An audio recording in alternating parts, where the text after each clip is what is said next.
Big question for you.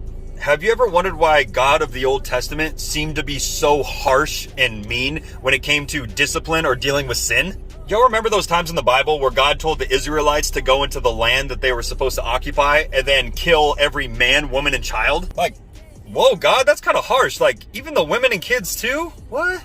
We can't help but think and ask ourselves, like, why would a loving and caring God of the universe who sent Jesus to die for us tell his people to kill other people just because they're inhabiting the land that was promised to the Israelites? Crazy to think about, right? It makes no sense. But the answer might surprise you just like it did for me. And this was like a mind-blown moment. Like, what? After studying this, the specific tribes and clans that God instructed to be wiped out originated from the Nephilim. If you didn't see my other videos on this subject, then I want you to go back and watch those right now. Otherwise, none of this will make sense. Do you remember how Genesis 6 says that the Nephilim or the giants were present in those days and after? These mixed hybrid abominations were walking the earth, these giants, even after the flood.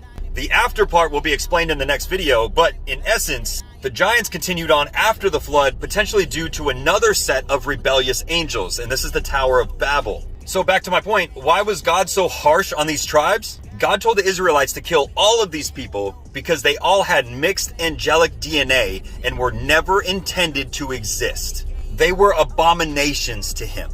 Also remember that God told Noah that he would never flood the earth again, which brings us to the point where all present Nephilim needed to be killed off so that Jesus could be sent as a sacrifice for our sins. God wasn't going to wipe out everybody again, so Jesus came as our salvation. This is where the law of Moses came into play to give us God's expectations, separating good from evil, paving the way for the Messiah and all that stuff. So Goliath was one of the descendants of the Nephilim, all which have no place to dwell on earth any longer, that is, except in the spiritual realm as demons. It's important to understand that the Nephilim spirits only know evil and sin.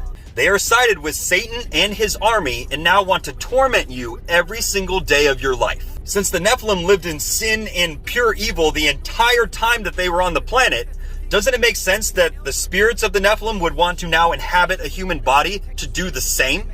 However, even though they've completely given themselves over to sin, they still have to abide by the rules of legal rights. And this is where we begin to understand how the enemy works and then how to defeat him. Ooh, I'm getting excited. Much more to come, so make sure you're following me if you haven't yet, because in the next videos, we're going to be exposing the devil and all of his strategies. Boy, it's time to armor up. Let's go.